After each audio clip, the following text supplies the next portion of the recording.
Miss Medinipur season 2 এবং Mrs Bengal 2025 প্রতিযোগিতার press meet. প্রত্যন্ত গ্রাম বাংলার সুন্দরী সুন্দরী মহিলাদের রূপের প্রতিযোগিতা মিস মেদিনীপুর সিজন 2 এবং মিসেস বেঙ্গল 2025 গত কয়েক বছর থেকে শুরু হয়েছে মিস মেদিনীপুর প্রতিযোগিতা। প্রত্যন্ত গ্রামের সুন্দরী মহিলারা তাদের প্রতিভা, কর্মদক্ষতা এবং রূপের প্রদর্শনের প্রতিযোগিতায় অংশগ্রহণ করেছিলেন।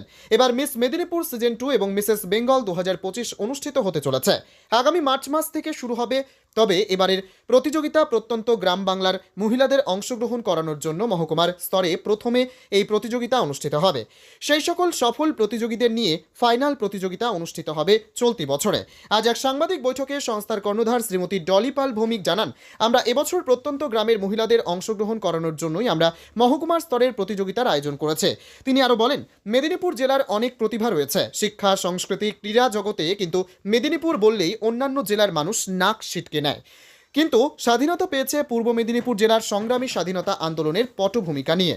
এই মেদিনীপুরের জন্ম, বর্ণ, পরিচয় এবং স্রষ্টা, মহিলাদের শিক্ষাদানের এবং বিধবা বিবাহ প্রচলন মূল কাণ্ডারি ঈশ্বরচন্দ্র বিদ্যাসাগর।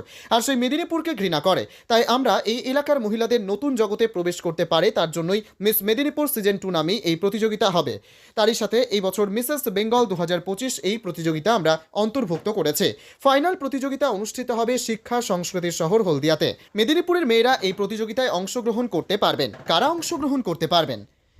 উদ্যোক্তারা জানান, দেখতে ভালো, 5 ফুটের ওপর লম্বা, ভালো কথা বলার ধরন, ন্যূনতম উচ্চ মাধ্যমিক পাশ মেয়েরা মিস মেদিনীপুর সিজন 2 প্রতিযোগিতায় অংশ নিতে পারবেন।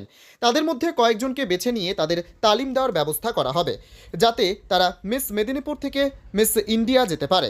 তিনি জানালেন, 18 বছর থেকে শুরু মহিলারা এই প্রতিযোগিতায় অংশগ্রহণ করতে পারবেন। এর জন্য কোনো এন্ট্রি ফি লাগবে না। তিনি আরও বলেন, গ্রামীণ মহিলাদের স্বনির্ভর করার এবং পিছিয়ে পড়া মহিলাদের জন্য রয়েছে বিভিন্ন প্রতিযোগিতা। বিয়ের পর মহিলারা কোনো স্বাধীনতা পায়নি। বহু মহিলারা হাতের কাজের মধ্যে দিয়ে এখন স্বনির্ভর হচ্ছেন।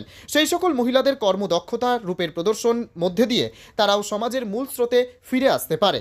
তাই এবারে অবিবাহিত মহিলাদের প্রতিযোগিতার সাথে সাথেই বিবাহিত মহিলাদের প্রতিযোগিতা রাখা হয়েছে।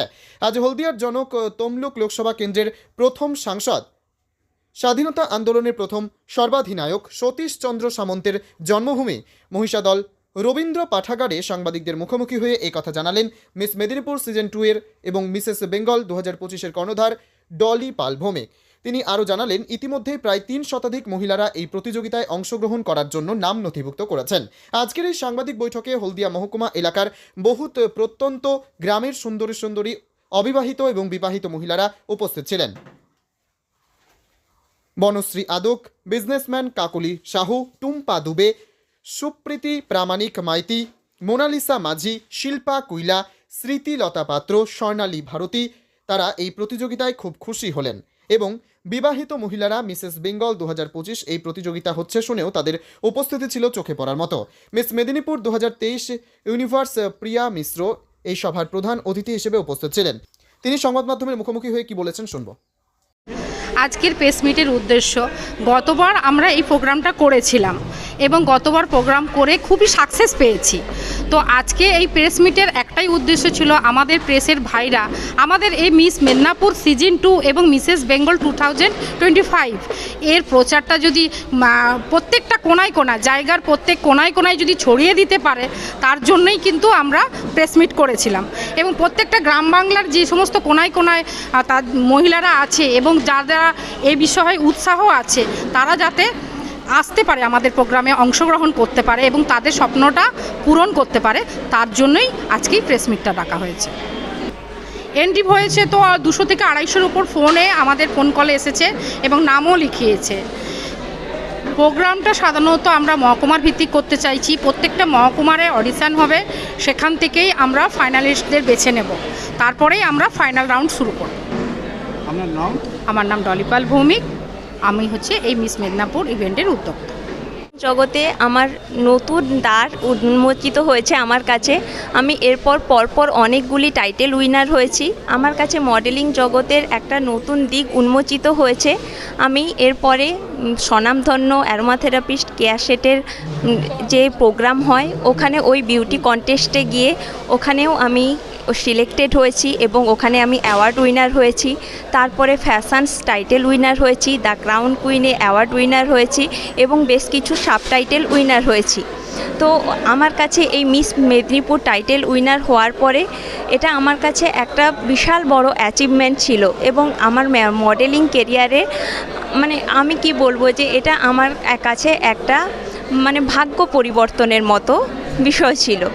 আর এবারে সিজন 2-তে আমাকে স্পেশাল গেস্ট হিসেবে ডাকা হয়েছে, তো আমি খুবই এক্সাইটেড যে নেক্সট সিজনের জন্য। প্লাস এবারে মিসেসদেরও একটা সুযোগ দেওয়া হয়েছে। আমি স্পেশাল থ্যাঙ্কস জানাতে চাই ডলিপাল ভৌমিক ম্যামকে, যে তিনি বিবাহিত মহিলাদের জন্য যে একটা ভেবেছেন, যেখানে গ্রাম বাংলায় বিবাহিত মহিলাদের স্বপ্ন পূরণের ক্ষেত্রে বিভিন্ন ধরনের বাধার সৃষ্টি হয়, যে তারা তাদের বিবাহিত পরবর্তী জীবনে নিজেদের স্বপ্নগুলো পূরণ করতে পারে না।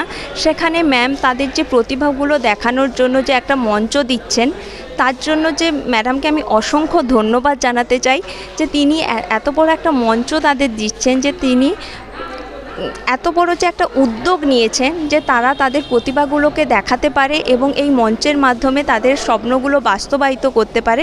এই জন্য ম্যাডামকে আমি অসংখ্য ধন্যবাদ জানাতে চাই। এই সিজন 2-র জন্য হ্যাঁ, অবশ্যই আমি চাইবো যে যাদের মধ্যে স্বপ্ন আছে, নিজের মধ্যে কোনো কিছু করে দেখানোর এবং নিজের স্বপ্নগুলোকে বাস্তবায়িত করার ইচ্ছে আছে, তারা যেন অবশ্যই এই অডিশনে অংশগ্রহণ করে এবং ম্যাডামের সাথে যোগাযোগ করে এবং এই মঞ্চে এসে যোগদান করে এবং এখানে যে গ্রুমিং প্রসেসটা থাকে, সেই গ্রুমিং প্রসেসের মধ্য দিয়ে নিজেকে আরও বিভিন্ন বিষয়গুলো শেখার মধ্য দিয়ে নিজেকে আরও বেশি গ্রুম করে নিজের স্বপ্নকে বাস্তবায়িত করতে পারে।